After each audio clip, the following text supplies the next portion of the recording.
para ir con el tiempo, después de estas brillantes exposiciones, me dispongo a hacer lo que pueda, ¿vale? El tema es: la racionalidad de la fe es vana la fe religiosa. Creo que la charla tiene un matiz, está más o menos hilvanada, y en estas dos preguntas, si la fe se puede razonar y si es la fe vana, concluiré en su momento, en el desarrollo expositivo de la ponencia. Vamos a ver. Lo que yo voy a decir ahora presenta primero una introducción. Yo siempre se lo digo a los alumnos para que se emparen cómo hay que hacerlo. Yo lo haré mal, pero que ellos lo hagan. Luego ahí, en el segundo punto, si se puede explicar la fe científicamente. El tercero, respuesta a la pregunta: ¿es vana la fe? Y el cuarto, tenemos aquí conclusiones. Estos me ven con papel y dicen: lo voy a leer, como Juan Carlos I y tal. Vamos a ver lo que podemos hacer. Estos días han sido muy tensos y subjetivamente lo digo. No es el mejor momento, no afectivamente, que nadie me venga de psicólogo, sino que uno está un poco cansado, pero estoy encantado de estar con mis compañeros y con vosotros, ¿no? Así que si no saco ningún chascarrillo y chorradas mías propias, mejor, casi. Vamos a ver. Holbach, sabéis que es un ilustrado al cual Carlos les ha vituperado, les ha dicho que la ilustración francesa y otras, ¿no?, eran como casi chusma. Yo no creo que lo sean así. Luego en el debate podemos hablar. Este encuentro podría estar podríamos estar miles y miles de horas porque es inabarcable. Aunque Carlos ha demostrado hoy, yo no creo que quepa, no cabe como en el teorema de Pitágoras, en el teorema 147 de Euclides, si se puede uno decir que no, eso es así. Y los argumentos son los que son. Y yo me atrevo a decir, esto lo voy a decir más tarde, que no es que sea Carlos ateo, esencial, total, sino que lo somos todos. Es decir, en el momento que Dios no existe, ya nos pueden contar milongas que es que no puedes creer. Pero bueno, esto estoy adelantando cosas. Es decir, cuando alguien dice que tú eres ateo, es que es igual lo que conteste. Es que yo ya lo sé, que como Dios no existe, dime misa. Y yo he escuchado muchas. Y además algunas muy bonitas. Porque yo creo que ahora hace falta un poco más de prédica y de homilía, que eso es lo que falta tal vez en los telediarios, y menos rollos de si Pepito está con Marisa. Entonces, voy a intentar en esta introducción ver si la fe, ese concepto oscuro, se puede razonar. ¿Es racional la fe? Racionalidad de la fe. Fe y razón son términos lisológicos, es decir, no sabemos lo que queremos decir. Es que cuando, en los diálogos, cuando alguien está con otras personas, dice: yo es que digo, tengo fe. Tengo fe. Bueno, ¿qué quieres decir? Porque hay que hablar mucho. Lisológico quiere decir que son términos vacíos, lisos, que no tienen morfología. Entonces, creo, en esta misma introducción, que estamos igual que los griegos, cuando Protágoras, Gorgias, los sofistas hablaban que nada existe, que si existe no se puede comunicar, y que si se pudiera comunicar no nos podrían entender. Es decir, cuando estamos con los otros, la incomunicación es brutal. Esto lo describe muy bien Miguel Ángel, tú que eres de cine experto, el gran director de cine italiano, Michelangelo, ¿cómo es ese? Antonioni. Creo que relata muy bien la incomunicabilidad, porque tú dices: yo creo en Dios, el otro dice: yo creo en Jesús, pero bueno, luego hay miles de Jesús. Cuando luego hablemos en el debate, pues veremos a ver si es verdad esto. Entonces, en este sentido, digo entonces que la fe sí se puede razonar. La razón hay que explicar lo que es, pero yo creo que la fe sí se puede razonar. Vamos a un texto de un gran autor, Celso, del siglo II después de Cristo. Discurso verdadero contra los cristianos. Creo que es un texto inexcusable, actualísimo y que me ha sugerido bastante. Fijémonos cómo dice Celso, antes lo ha comentado Carlos, y paso a leer, ¿no?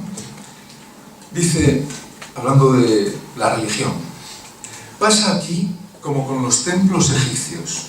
Cuando uno se acerca a ellos, contempla espléndidos recintos sagrados y bosques grandes y bellos pórticos, santuarios maravillosos, soberbios peristilos y hasta ceremonias que infunden religioso temor y misterio.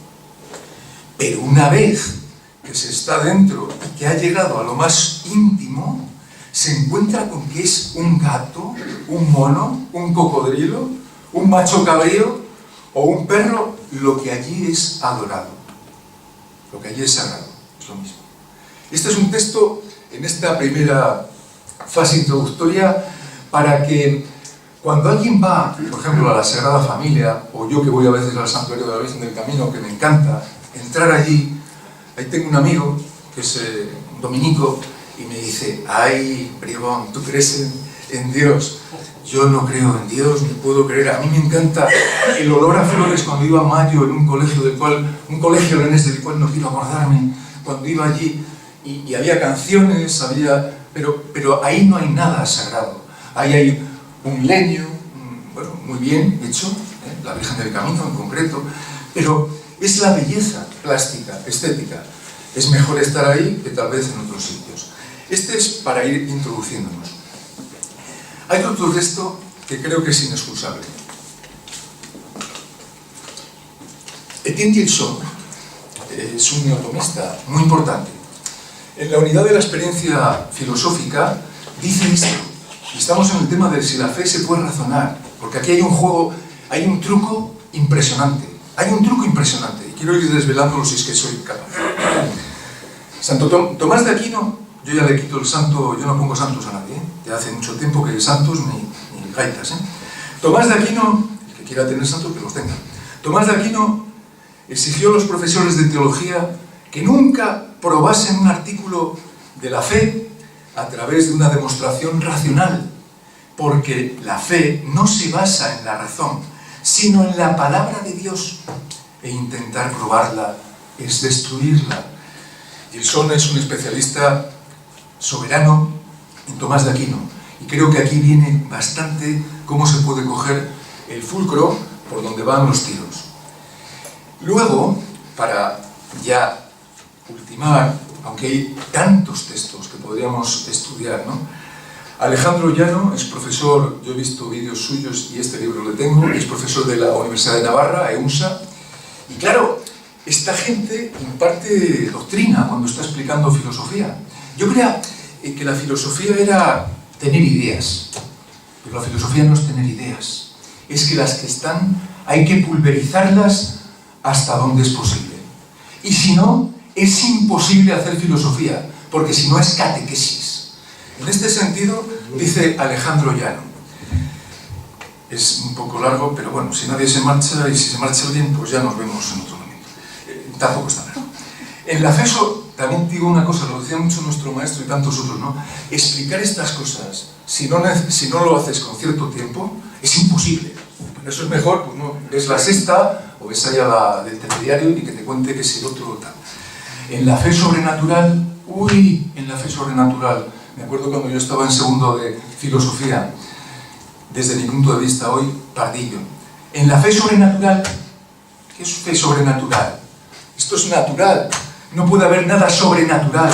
¿Cómo puedes tú tener conciencia de lo que es lo sobrenatural? Y te lo mete aquí. Fe sobrenatural, es lo que llamamos petición de principio. En la fe sobrenatural se creen las verdades divinas predicadas por hombres, que ofrecen unos signos de haber sido enviados por Dios. Todo se lo saca de la manga, desde mi punto de vista, objetivamente, para comunicar esas verdades. Pero en realidad, mediante el instrumento humano, es Dios quien habla y a quien se cree. La aceptación de la palabra de Dios conlleva un decisivo compromiso existencial. De aquí que, para creerla, sea indispensable la recta disposición de la voluntad hacia el bien. Casi nada.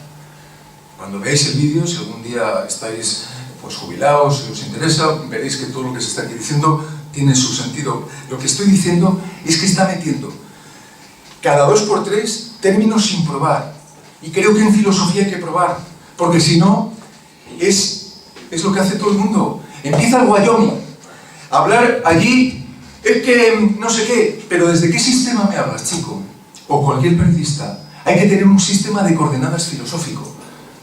Puede ser materialista o no ser, porque si no es materialista no sé cómo puede ser. Porque todo lo espiritual lo podemos traducir en lo material, ¿eh? Es verdad. Aunque generalmente ha sido al revés, que lo material ha sido dominado por lo espiritual.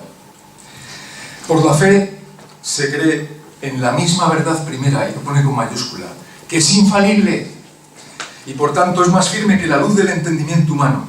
De ahí que la fe tenga mayor certeza, que la fe con mayúscula tenga mayor certeza. Tiene cosa, ¿eh? En cuanto a la firmeza de adhesión, que la certeza de la ciencia o la de los primeros principios. Primeros principios puede ser A es igual a... Ese es un primer principio, axioma. Pues es mucho más, es superior la creencia, la fe, tal y como dice este profesor, que el principio de evidencia de que A es igual a A. Es que está metiendo, así como canalita en rama, una ideología que es insalvable. Es insalvable a no ser que tengas un fundamento después de muchas lecturas, después de intentar saber qué dice esta gente.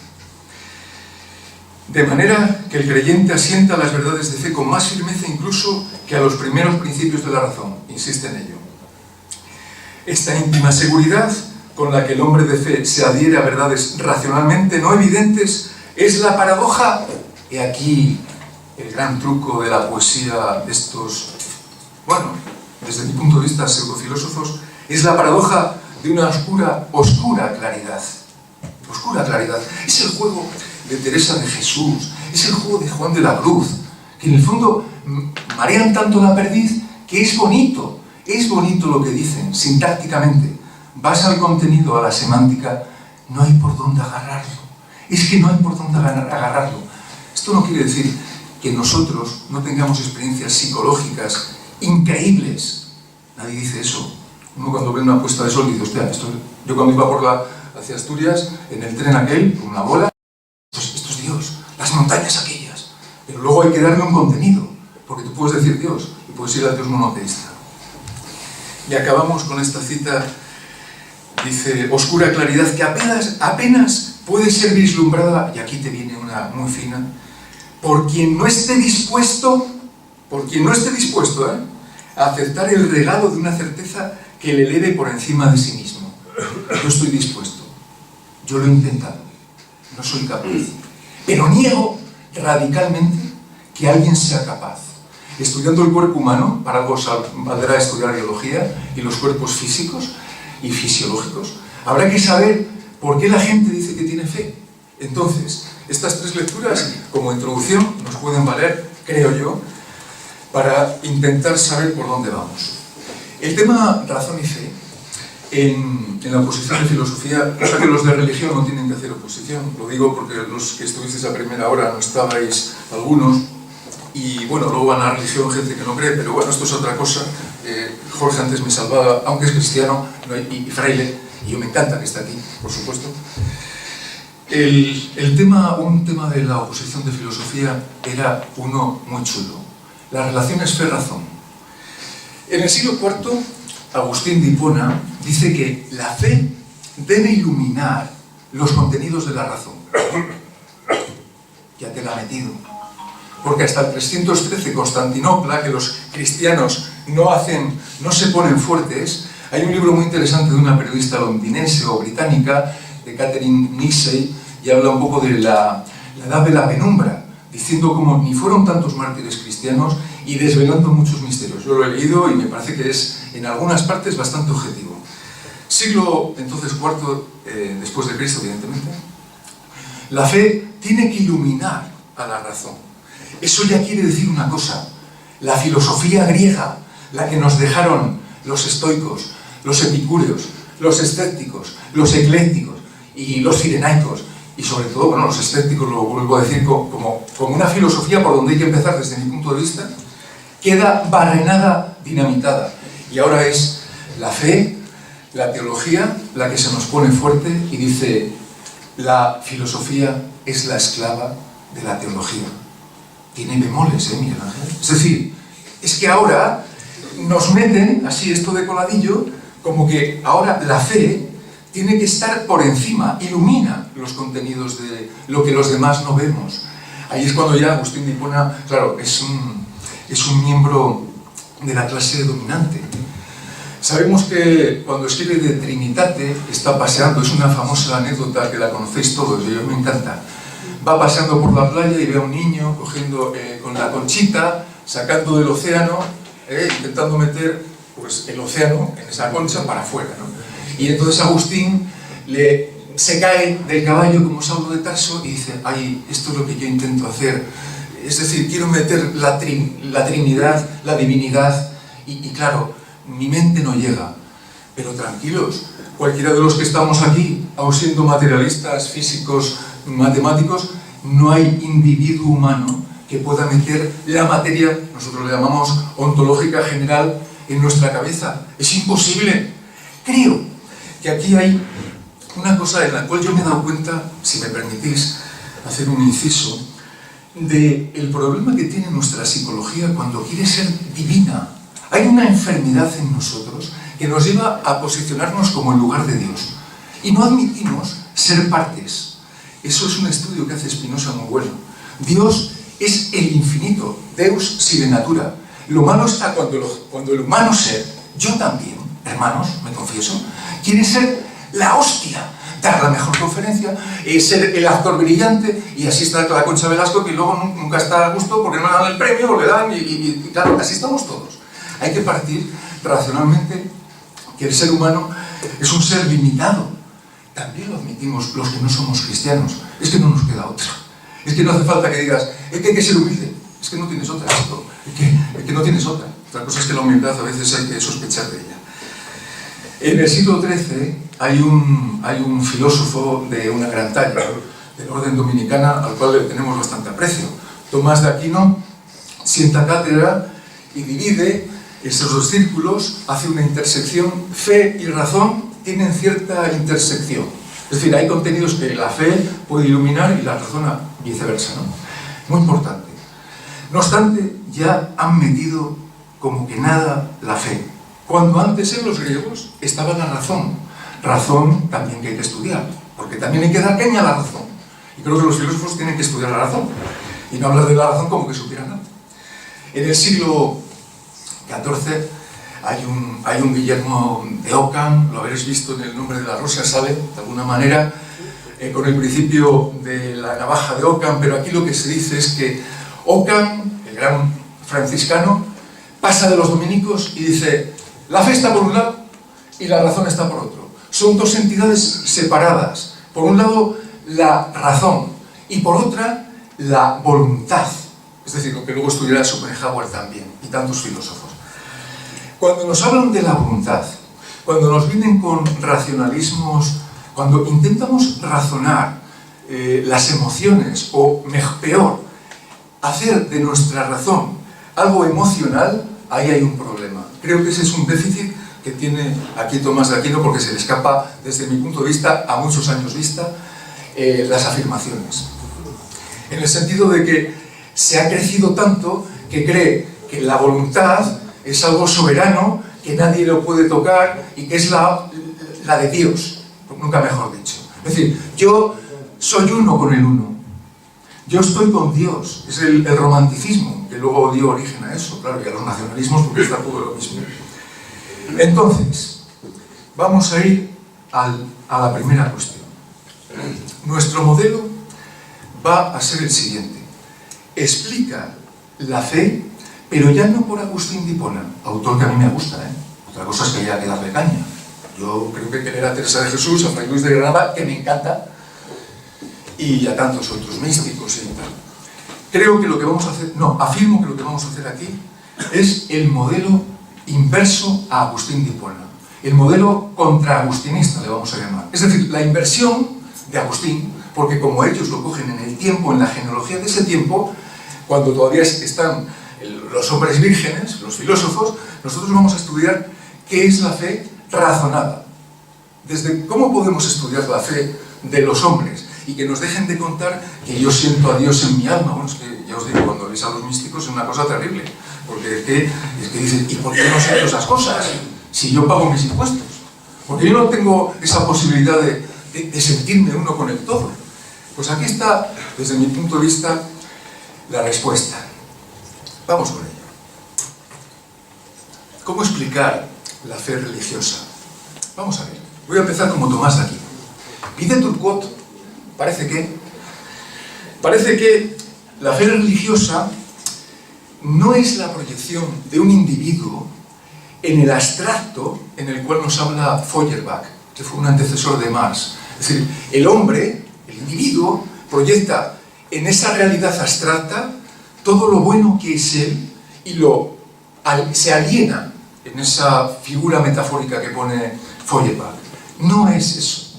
No creo que sea eso. Es decir, no creo yo que la fe religiosa sea que un hombre y un individuo se aliena en Dios y le otorga todas sus bondades a ese Dios. No es eso. Segundo, la fe religiosa, mi querido Karl Marx, del cual el año pasado se hacían 200 años y aquí lo celebramos en mayo. La fe religiosa no es el opio del pueblo. Ya cansa esta expresión, ¿verdad? Como que la gente pues estuviera todo por la superestructura condicionada, todo el mundo, ay, estoy aquí drogado con Dios, estoy aquí metiéndome a Dios a todas horas, es una cosa terrible. Entonces, pues no, yo creo que la fe religiosa no es el opio del pueblo. Si bien es cierto, y esto lo conocéis, que Napoleón decía que un cura le ahorraba 100 gendarmes. Evidentemente, antes de llegar a la tele, bueno, pues evidentemente era lo que había, ¿no? El cura empezaba a hablar y comía el tarro a la peña, entiendo yo, y le ahorraba 100 gendarmes para darles de hostias. Vamos a hacerlo así, ya que estamos en tema cristiano, pues religioso. Pues es decir, no es el opio del pueblo. Ahora, con la televisión, ya no necesitamos ni a Napoleón, ni a los gendarmes, ya casi los individuos se suministran solos. Es decir, tú quieres hacer algo en el instituto o en el centro de trabajo, no puedes estar con tus compañeros, porque tienen que ir a ver el de la sexta. Es que quiere ver el debate. Es decir, no es el cuerpo a cuerpo con los compañeros, es voy a ver qué me dicen en la tele. Entonces es tremendo. En vez de hablar de cuerpo a cuerpo es a ver qué me dice Wyoming, por ejemplo, ese tío tan guapo, ¿no? Por ejemplo. U otros. ¿Por qué? Porque ahí hay una ausencia de comunicabilidad, que luego hablaré de eso. Tampoco parece ser que la fe religiosa no se explica por el miedo del rebaño, como decía Nietzsche. Ahí la gente no quiere madurar, y entonces pues están todos juntitos, todos somos ovejitas y nos juntamos, porque si te sales del rebaño eres un superhombre. Ahí que va a pensar ahí Juan Salvador Gaviota, todos hemos leído eso, ¿no? Ahí voy a ser una gaviota distinta a la bandada. Pues claro, no es eso. No se explica que los hombres estemos ahí en la religión adocenados por ser rebaño. Tampoco se explica por lo que dice Freud. Todo lo que estamos releyendo. El hombre tiene una carencia. El hombre, dice Freud, tiene una carencia. Esto lo estudia en Totem y Tabú, en el malestar en la civilización, en el porvenir de una ilusión. Y él estudia que los hombres pues están un poco con miedo al padre, tienen miedo a matar al padre. Lo han hecho en Totem y Tabú, nos afirma que había una bandada, mataron todos los hombres al macho fuerte, y entonces le ponen un tótem y tienen sentimiento de culpabilidad introyectado. Pues hombre, hay que decir una cosa. Aquí Freud me ha encantado una cosa leyéndolo, porque claro, el otro día me dice no voy a decir un tontito, me dice un chaval majo, una tontería, que creo que es distinto. Me dice, de Freud se pueden sacar solo chistes y tal. Digo, tú no has leído a Freud, tú eres un cara dura, un tío como Freud. Y aquí quiero decir una cosa. Aunque yo hable ahora mal de Tomás de Aquino en algunas cosas y de todos los que diga, yo no pienso ceder ni una pinza a decir, bueno, Tomás de Aquino es una basura, Agustín, o sea, por si acaso, diera a entender esto, porque no creo que sea así. Yo no creo que la gente, los individuos humanos, sean simplemente reducibles a, es que son gilipollas, es que Freud no dice nada. Tú eres, léelo, que eres un lelo, quiero decir. Además te crees. Y entonces, Lo que vemos aquí es que me sorprendió una cita de este cabroncete de Freud que dice: hay que enseñar la educación para la realidad. Menos ciudadanía. Educación para la realidad quiere decir que nuestra vida es muy jodida en esta vida. O sea, por mucho que el otro día hayas triunfado y te hayas ligado a uno o a una, pues luego al día viene la marimorena o la hostia, ¿no? Entonces, la educación para la realidad me parece que es muy importante para no caer en el infantilismo absoluto que tiene la peña. Infantilismo absoluto. Que creen que tendría que llover a las puertas, no sé, pues el salario, que todo tendría que venir a la mano. Es el paraíso que pone Schopenhauer, ¿no? Ni siquiera así seríamos felices, dice Schopenhauer. Que aunque lo tuviéramos todo, seríamos infelices por tenerlo todo. Entonces es imposible. Estamos metidos en una vorágine impresionante. Entonces, Freud, hay que reivindicarle ese sentido de educar en la realidad. Y aquí no creo yo que eduquemos en la realidad. Estos parabienes de que no, la vida está chupada, venga, hombre, esto es como el viaje a Ítaca de Cavafi, sí, pero cada día es muy jodido. Y educar en la realidad es, desde un punto de vista, lo que estudió Clément Rosset, acaba de fallecer, un francés muy admirado por Sabater. Yo hay cosas que no le entiendo, pero otras sí. Rosset dice que hay que estudiar la realidad. ¿Y qué es la realidad? Esto es la realidad. Es decir, no me vengas hablando de libros muchas veces cuando estás viendo la realidad. No, es que, por ejemplo, te hablan de sexualidad. Unas chorradas, la gente. Es que yo no tengo pensamientos sexuales, pero qué chorradas, hombre, vete a contarle eso al cura para convencerle. La realidad es muy así. Hay eros, a veces tenemos ganas de matar a los otros. Decía Freud que el corazón del hombre es un antro de asesinos. Hombre, no lo llevemos a efecto, de momento, aguantad, ¿vale? Aguantemos. Entonces, la fe no es eso. La fe tampoco, la fe religiosa tampoco, el otro día leyendo en el ABC, en ese gacetillero cristianoide, en el peor de los sentidos, que hizo mucho daño con la educación para la ciudadanía, ya lo creo, ya la espiaré yo por banda, aunque va a ser difícil, pero bueno, es una forma, no os acojonéis que no puedo hacer nada, pero sí lo he dicho, ¿eh? La fe religiosa no es un calmante para que la gente, ay, voy a estar tranquilito, ay, venga. Además dicen esto, fijaos, muchos de los cristianos, vamos a ver, cristófilos, como los llamaba Meslier, cristícolas, me encanta, Meslier hay que leerlo, claro, Memorias contra la religión. Los cristícolas, los peores, no Jorge, hermano, y lo digo porque antes he hablado y sé muy bien por qué está aquí y por qué estamos aquí, van así como, bueno, pues como el rollo este de que si crees, pues vas a tener más vida y vas a estar feliz muchos años. Yo no quiero vivir más años, yo quiero vivir una vida intensa. Prefiero vivir los años a tope, y a tope no quiere decir de botellón, que alguno a lo mejor, no, esto cuando lo vean, chiquillos, si lo veis en YouTube no creéis que sería de botellón, intensamente, ¿sabéis qué es esto? A estar ahí, ay, voy a vivir mucho y no voy a hacer nada. Si yo quisiera vivir mucho, a lo mejor no organizaba esto. Era mucho más fácil. ¿Por qué? Porque me he dormido. Por ejemplo, estaba luego, me cogía la bici y me encanta, pues muy bien. Entonces, la fe religiosa no es eso. Tampoco es por buscar el arquetipo que estudia Jung, la cruz, el yin-yang en el taoísmo, o el Buda. Es decir, que la fe religiosa no se explica porque tengamos un arquetipo introyectado en nosotros. Y creo que tampoco porque lo que dice Maslow, el sentido de pertenencia, para luego llegar a las experiencias cumbre, etc. Y en esta última explicación de lo que no sería la fe religiosa, tampoco sería conductismo. Conductismo es una escuela de psicología, no, es de antipsicología, que estudia la conducta, muy interesante, porque aquí la psicología no existe. No se puede estudiar la psicología porque la psicología no sabe. Yo no sé lo que es la psique, no sé lo que es Dios y no sé lo que es el mundo. Jung lo dijo muy claro. Aquí dice los conductistas que podríamos estudiar de tal manera que si alguien es musulmán, te haces creyente en Alá. Anda, mira qué curioso. Y si estás en un país, esto ya lo vieron los ilustrados de una forma muy cómica, lo cuenta muy cómico. Y si estás en un país cristiano, anda, crees en Cristo. Qué curioso, ¿eh? Y si estás en la India, pues hombre, pues yo sé, ya sabéis, pues en todas las religiones sintoístas, todas. ¿Por qué? ¿Por qué pasa eso? No, el conductismo es que es estímulo-respuesta. Cuidadín, cuidadín. Porque el conductismo no es estímulo-respuesta. El conductismo es un estudio, como hace Ortega y Gasset, de la circunstancia, de una circunstancia histórica muy difícil de estudiar así a primera vista. Es decir, que el conductismo nos viene a decir que hay estímulos y respuestas, pero que luego el ambiente nos condiciona tanto que si yo voy a un seminario es porque hay seminarios. Yo si no hay seminario no voy a un seminario. Lo digo, y si no hay coches de choque no me monto en un coche de choque. Es decir, es el ambiente el que predispone nuestra conducta. Creo que ser filósofos es una aspiración, es muy difícil y la gente lo quiere rápido. Entonces, concluimos esta primera respuesta. No es, todas esas razones que yo he dicho no son ni mucho menos las que explican la fe. Pero si las conjuntamos, si las unimos, si hacemos ahí una suerte de balanceo entre unas y otras, creo que nos indica bastante por qué una persona tiene fe. Y puede haber algunas que yo no haya dicho, pero tiene que estar ahí. No puede estar en otro lugar.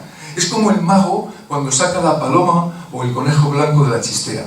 No, está ahí. Y lo sabemos. Sabemos que está ahí. Si no nos sacas la paloma, porque yo le pediría que me pusiera, no sé, pues un palacio. Oye, sácame de ahí de la chistera. Y no, sabemos que está ahí. Y de ahí sale la paloma que previamente tiene. Que muchas veces nos quedan los trucos totalmente fascinados. Pero es que aquí hay mucho de truco. En la fe, en la política también hay mucho de truco. Porque decirme a mí que un paisano como Felipe VI tiene sangre real, oye, yo me pincho aquí y tengo también sangre real. ¿Qué quiere decir este hombre? Hay que analizarlo, ¿eh? Y yo no estoy por la labor de que en pleno siglo XXI me venga ahí una damisela poniéndose delante de la Leticia, por lo menos yo no lo haría. Borradme esto del vídeo, por favor. No, es lo que quiero, me encantaría que lo vieran en Palacio. Entonces, quiero decir, ¿es la fe religiosa explicada por el conductismo psicoanalista? No, pero sí por todas. Es como cuando dice Gilbert Wright, oye, la universidad no es ni el campus, ni el bar, ni la facultad de Derecho, pero es todo ello. La facultad de Derecho o el campus, el césped, no es la universidad, pero cada elemento de eso es la universidad. Si no queda claro, otro día me lo explicáis porque yo no sé si me he explicado bien. Y última pregunta a la que quiero yo ceñirme, que es la que había prometido, oh maravilla, es la siguiente. Respuesta a la pregunta, ¿es vana la fe? Vamos a decir un poco de misterio, ¿eh? Misterio, ¿sabéis qué significa? Ponerse la mano en la boca o taparse los ojos. Misterio. ¿Vale? Vamos a ver. ¿Es vana la fe? ¿Tachán? No. Nunca. La fe no puede ser vana. Esto lo digo porque creo que la fe es funcional. Hay una paisanina, yo hablo mucho con mi madre filósofa, y digo, pues todas estas cosas tú, porque que si no respetara a mi madre le daría la razón, pero mi madre es muy joven todavía, 82 años, y está en plenas capacidades, mejor que yo. Y entonces yo le digo, ¿qué me dices a mí de Cristos y cosas de estas? Ella es más pasota que yo, pero bueno, ella dice que cree y es, bueno, una persona increíble. Entonces, aunque Dios es imposible, la fe no es vana. Dios no existe. ¿Lo ha probado Carlos? Mirad el vídeo, hombre, leamos esto y veréis que aunque Dios no exista, la fe no es vana. Y dice Pablo de Tarso, dice, mirad que Pablo de Tarso, Nietzsche lo decía bien, dice, si Cristo no ha resucitado, vana es nuestra fe. Que no, hombre, no, Pablo, no ha resucitado. Posiblemente no fuera ni como, vamos, para nada, fuera como se ha dicho. Y sin embargo vemos que desde que ha pasado el cristianismo, llegamos al 2019, que creo que estamos ahora, y para nada ha sido vano. ¡Para nada! Hostia, alguien que diga, no, la fe es vana. Mira la Catedral de León, 1250. En 50 años se tardó, 30.000 leoneses pagando impuestos, todos con esa ideología. ¿Cómo va a ser vana? Es todo lo contrario. Es buenísima la fe para eso. Igual que es en el fútbol. Pasa ahí a gente que está haciendo la cola para ver ahí a unos señorines con calzoncillos, como yo no los miro, pero hacen cola para verlo y se mueve un país económicamente. Para nada es vano. Es todo lo contrario. Sería de necios decir que la fe es vana, porque la fe lo que hace es mover montañas y a veces tirarlas pues para hacer, yo qué sé, pues templos y tantas cosas, ¿no? Entonces, en absoluto es vana. Dinamiza a los cuerpos que están en una nación. Y ya lo creo que con Fernando el católico Isabel los dinamizó para ir contra otro dios, ¿no? Para tomar Granada, para hacer lo que tenían que hacer en ese momento y que dieron esa respuesta.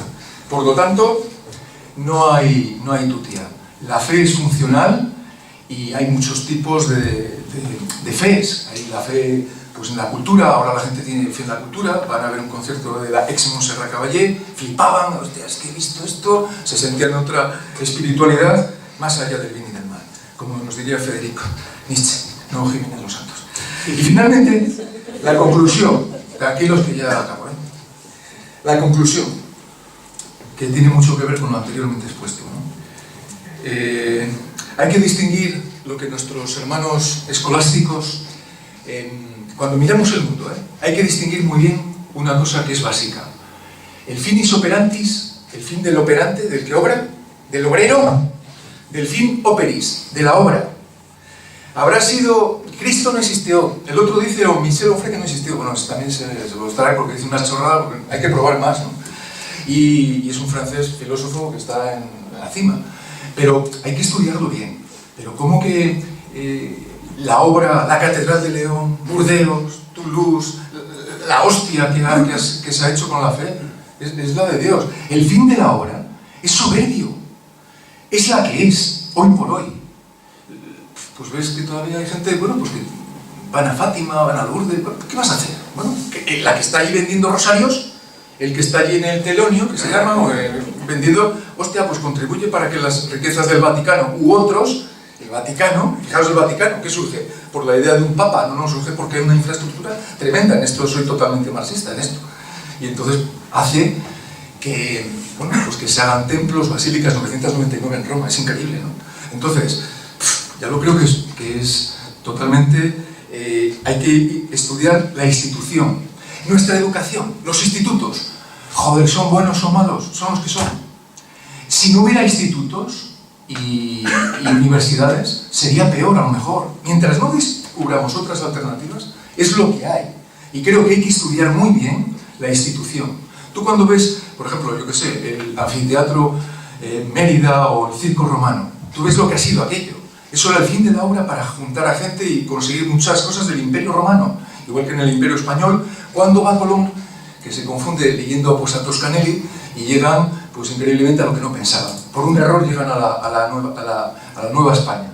Entonces quiere decir que esas carabelitas, que no eran nada, pues el fin de los operantes, de los que iban allí, finis operis, operantis, de los que actuaban, era, bueno, a ver si aquí Pizarro o el otro nos da una pastina, un dinero, en Extremadura estamos fatal, pero cuando ves que han hecho lo que han hecho los españoles antepasados, crear un imperio en el cual yo hoy tengo la suerte, y ellos creo que también, de venir aquí con el lenguaje español y que puedes comunicarte mucho mejor que con un catalán o un euskera, que no, bueno, muchos no lo hablan, pero tienen que defenderlo.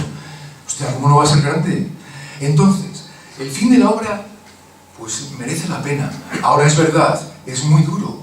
¿Por qué? Pues porque la gente se cree que tiene televisión, aparece una televisión delante de ti.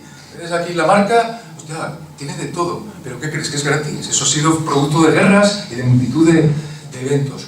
Por lo tanto, distingamos claramente el fin de nuestro, es decir, cada uno tiene las aspiraciones que tiene, pues hoy, yo qué sé, pues si puede ser ir a comer, si puede ser, pues no sé, tomarse unas cervezas, el otro ponerse a estudiar la Suma Teológica o contra gentiles, pero en general, los individuos pintamos muy poco si no somos críticos hacia dónde vamos.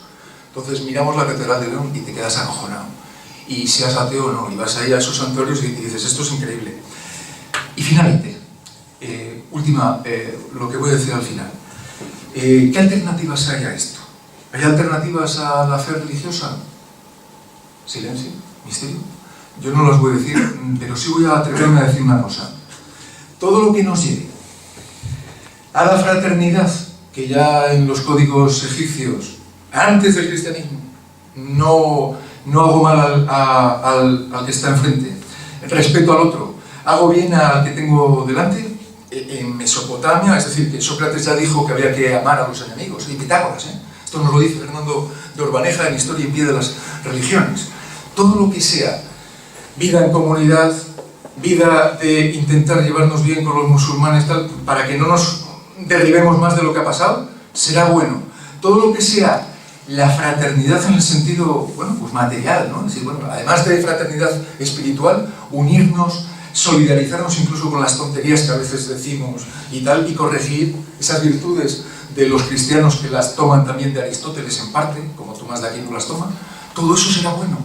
¿Por qué? Porque está o el mantenimiento de los seres humanos o la destrucción. La destrucción es lo peor y es lo más real, ¿eh? Ahora mismo hay muertes, pero por todos los lados. Ahora mismo, ¿eh? Por mucho que digamos, ay, qué bien, hoy estamos aquí tomando las cervezas que antes de día, pues eso está ahí. Y están en las pateras, por mucho que las socialistas, aquí cuando llegó el Nautilus o el otro, ay, el primer día de tal, pero sigue habiendo muertes. Entonces, todo lo que sea cuidar a los seres humanos, porque eso lo dice Tomás de Aquino, la vida en común, todo eso, esa es una alternativa. Y creo que incluso aquí, pues, Fray Jorge, si me permite, Frater Jorge, pues hay una cosa aquí de los dominicos y de los franciscanos, Ignoce, en el origen, que me gustaba mucho. Y hablando con hermanos dominicos, que somos todos del mismo mundo, ese extrañamiento de, ay, yo soy dominico y tú no lo eres, o soy franciscano, me parece que está, y tú creo que estás compartiendo eso, fuera totalmente de cacharro. Es que, ¿qué más da? Yo no creo ni en el sacerdocio y tal, pero creo que como seres humanos no hay ninguna inconveniente en intentar pues sacar lo mejor que podamos. En total, hay algún iluso que pretendería que la lucha está entre el neoliberalismo y el socialismo comunitario. Yo me iría más por eso, por lo comunitario. Creo que la vida religiosa, cuando Tomás de Aquino, bueno, Fray Domingo de Guzmán, Francisco de Asís, aunque lees a Francisco de Asís, aunque Freud dice que Francisco de Asís era tremendamente... Tampoco tenía sus cosas, ¿eh? Tenía sus cositas que era un poco excluyente, ¿eh? Lo leo, ¿eh? No me lo leo porque hay que leerlo. Creo que hay que ir hacia eso. Vida comunitaria, las bienaventuranzas, aunque no creas en Dios, ¿qué más da? Es mejor, pues, educarnos, coeducarnos, porque aquí no existe un educador, sino que es una coeducación, y entonces tomar mucho de esos movimientos cristianos. Es decir, que no hay incompatibilidad entre la vida filosófica y una fraternidad. Hemos dicho. Oye, ¿puedes definir solo qué entiendes por fe? Cuando dices fe, ¿qué entiendes por fe? Ahora, vale.